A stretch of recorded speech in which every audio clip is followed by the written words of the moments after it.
Hello, welcome to Amma's diary. നമുക്ക് പ്രഗ്നൻസിയുടെ 37ാമത്തെ ആഴ്ചയിൽ എന്താണ് സംഭവിക്കുന്നത് എന്ന് നോക്കിയാലോ.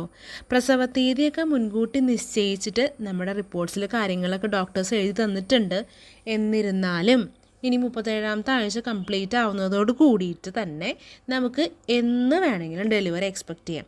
അപ്പോൾ അതുകൊണ്ട് നിങ്ങൾ ഹോസ്പിറ്റൽ ബാഗ് കാര്യങ്ങൾ പാക്ക് ചെയ്യാത്തവരാണെങ്കിൽ ഞാൻ ഓൾറെഡി വീഡിയോ ലിങ്ക് ഇട്ടിട്ടുണ്ട്, യൂട്യൂബിൽ ഇട്ടിട്ടുണ്ട്. ആ യൂട്യൂബിലെ വീഡിയോ ഇപ്പോൾ തന്നെ പോയി കണ്ടിട്ട് എത്രയും പെട്ടെന്ന് ഹോസ്പിറ്റൽ ബാഗ് പാക്ക് ചെയ്ത് വെക്കുക, അതാണ് ഏറ്റവും ഇമ്പോർട്ടൻറ്റ്. പിന്നെ രണ്ടാമതായിട്ട് നിങ്ങൾ ഇതുവരെ എക്സസൈസ് ഒന്നും ചെയ്ത് തുടങ്ങിയിട്ടില്ലെങ്കിൽ അത് എത്രയും പെട്ടെന്ന് സ്റ്റാർട്ട് ചെയ്യുക, എന്നാലാണ് നിങ്ങൾക്ക് സുഖപ്രസവം കാര്യങ്ങളൊക്കെ നടക്കുള്ളൂ. ഈ ആഴ്ചയിൽ കുഞ്ഞിന് 2.9 കിലോ ഭാരവും 19.1 ഇഞ്ച് നീളവും ഉണ്ടാവും.